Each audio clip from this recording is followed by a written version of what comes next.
ఏమంటారు భరత్? ఒక్క మాట చెప్పేసి వదిలేడతాను. ఇంతకంటే ఎక్కువ ఉత్సాహం ప్రదర్శించి, ఇంతకంటే ఎక్కువ అధికారం ప్రదర్శించి, దర్పం ప్రదర్శించిన చాలా మంది రాజకీయ నాయకులను మనము మట్టి గర్వంగా చూసినాము. ఇది అదే గతి పాలవుతుంది. నిరుద్యోగుల యొక్క ఉసురు తప్పకుండా ఈ ప్రభుత్వానికి తగిలి తీరుతుంది.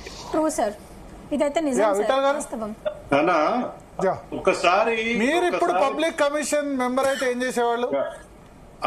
అవునన్నా, మేము ఒకవేళ ఆ స్థానంలో ఉండుంటే డెఫినెట్ గా ఇప్పుడు శరత్ అన్న చెప్పినట్టుగా 15 days ఫైనల్ అవుట్కమ్ కోసం వెయిట్ చేసేది.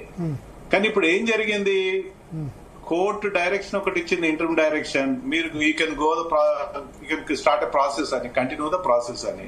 అంటే it's nothing but appointment orders ఇవ్వబోతున్నారు. ఒక్కసారి అపాయింట్మెంట్ ఆర్డర్స్ ఇచ్చిన తర్వాత ఇది ముగిసిన కథనే. ఏ కోర్టు వెస్ట్ బెంగాల్లో 2018 లో రిక్రూట్మెంట్ అయిన వాళ్ళందరినీ తీసేయమన్నారు. ఇంతమందిని అపాయింట్మెంట్ ఆర్డర్స్ క్యాన్సిల్ చేసి వీళ్ళందరినీ వీళ్ళు కూడా అగ్రిమెంట్ పార్టీ అవుతారు కదా. ఇప్పుడు ఆంధ్రప్రదేశ్ లో కూడా చెప్తున్నారు,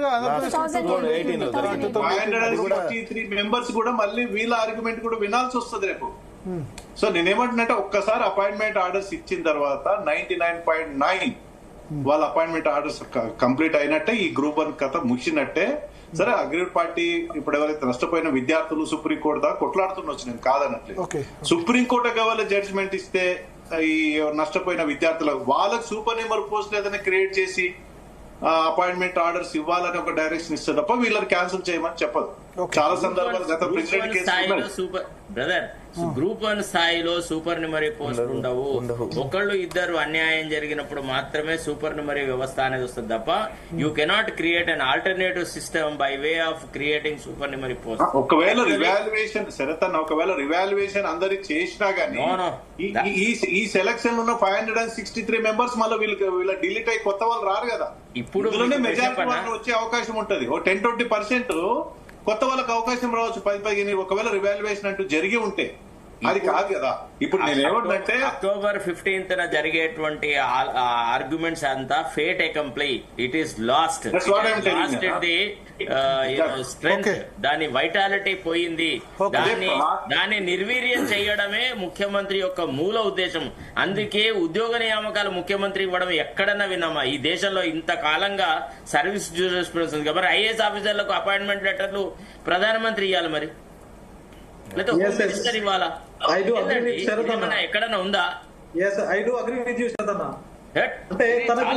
చీప్ రాజకీయాలు చేసేసి మళ్ళా మేమే చాలా గొప్ప ఘనకార్యాలు చేస్తున్నామని చెప్పడం. అంటే ఏమండి, కాంగ్రెస్ లో ఎంతమంది ముఖ్యమంత్రులను చూసినామండి? ఎప్పటి నుంచి 1983 నుంచి చూసినాం. ఏ ముఖ్యమంత్రి చేయని పని ఈయన చేస్తా ఉన్నాడు. ఈయన పెద్ద అనుభవంతో చేస్తున్నాడా? చంద్రబాబు నాయుడు కూడా డిఎస్సి లెటర్స్ ఇచ్చేసారు. గత ముఖ్యమంత్రి భరత్, గతంలో లేదు కానీ ఇప్పుడు చంద్రబాబు నాయుడు కూడా డిఎస్సి సర్టిఫికేట్స్, ఇక్కడ మెగా డిఎస్సి వాళ్ళ అపాయింట్మెంట్ ఆర్డర్స్ ఇచ్చారు. ఇది భరత్, గత ముఖ్యమంత్రులు, కాంగ్రెస్ ముఖ్యమంత్రులు ఈయన కంటే చాలా విద్యాధికులు, అనుభవంలో ఆరితేరిన వారు, పండితులు, చాలా గొప్పవాళ్ళు. వాళ్ళెవరు ఇట్లాంటి పనులు చేయలేదు తెలుసా? ఒక రకంగా ఇది పార్టీని చాలా దుర్మార్గపు స్థితికి తీసుకొని వస్తుంది. సో బట్ వి విల్ నాక్ each door sir for justice. చివరి నిమిషం వరకు పక్కాగా సార్. అంతిమంగా గెలిచేది నిరుద్యోగులే. చట్టం ప్రకారం వాళ్ళు ముందుకు పోతున్నారు. చట్టం ఏది చెప్తే అదే sir. Even though coach Revanth Reddy గారు సపోర్ట్ చేస్తున్నారని నాకు అర్థం కాదు. ఎవరేం చేయలేదు, వాళ్ళు డిసైడ్ చేస్తే ఎట్లా? ఆనాడు అందరు నడుచుకుని పోయారు, మరి ఇప్పుడు ఎందుకు కార్లలో తిరుగుతున్నాం? ఏమన్నా అర్థం ఉందా మీరు మాట్లాడేది? నాకు అర్థం కాదు. మీరెవరైనా నాకు డిసైడ్ చేస్తానికి నాకు అర్థం కాదు. మీరు ఎప్పుడెందుకు కారు మీద పోతే నడుచుకుని పోతారు కోర్టుకు? ఏమన్నా అర్థం ఉంది? మీరు మాట్లాడేటప్పుడు దయచేసి నిర్దోళ న్యాయం చేస్తారు, సలహా సూచనలు ఇవ్వండి. ఏది పడుతుంది మాట్లాడే ప్రయత్నం చేస్తే ఏ ముఖ్యమంత్రి ఎట్లా ఉండాలి? వాళ్ళంటే మాట్లాడుతూ నాకు అర్థం కాదు. ఏంది మాట్లాడాలి? కాదండి, చంద్రబాబు నాయుడు గారు ఇలా ఇచ్చారు అంటే చంద్రబాబు నాయుడు ఎందుకు ఇచ్చారంటే, రేవంత్ రెడ్డి గారు ఎందుకు ఇచ్చారంటే మేము ఏం చేయాలని మీరు డిసైడ్ చేస్తే ఎట్లా? నాకు అర్థం కాదు.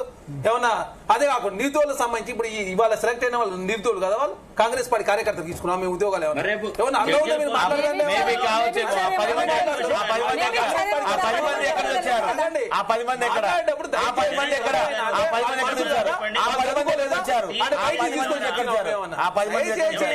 మీరు గుర్తుపెట్టుకోవాలి. అది కాదు అన్న, చిన్న డౌట్ ఎవరైనా గుర్తుపెట్టుకోవాలి. ప్రభుత్వము లక్ష్యము ఓన్లీ నిరుద్యోగులకు ఉద్యోగాలు ఇచ్చే ప్రయత్నంలో ముందుకు పోతా ఉంది.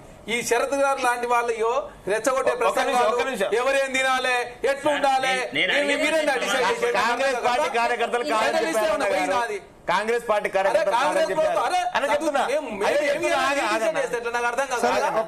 దయచేసి కన్క్లూడ్ చేద్దాం. విమర్శలు ఎట్లుంటాయంటే న్యాయం జరిగే అదే చెప్తున్నా. నేను చెప్పేది విను. మరి 503 పాత నోటిఫికేషన్ ఉన్నప్పుడు ఈ 20 మంది ఎందుకు కలిపారు? 60 మంది చట్టం ప్రకారం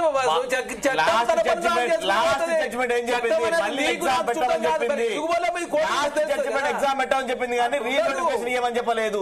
ఆ 60 మంది కాంగ్రెస్ పార్టీ కార్యకర్తలే మేము బలంగా నమ్ముతున్నాం. మరి ఎందుకు ఆగట్లేదు? ఎందుకు ఆగట్లేదు 15 రోజులు? నిరుద్యోగులని మీరు ఇప్పుడు జాబ్ వచ్చిన వాళ్ళు కూడా నిరుద్యోగులు మీరు తప్పు పెట్టినట్టే కదా.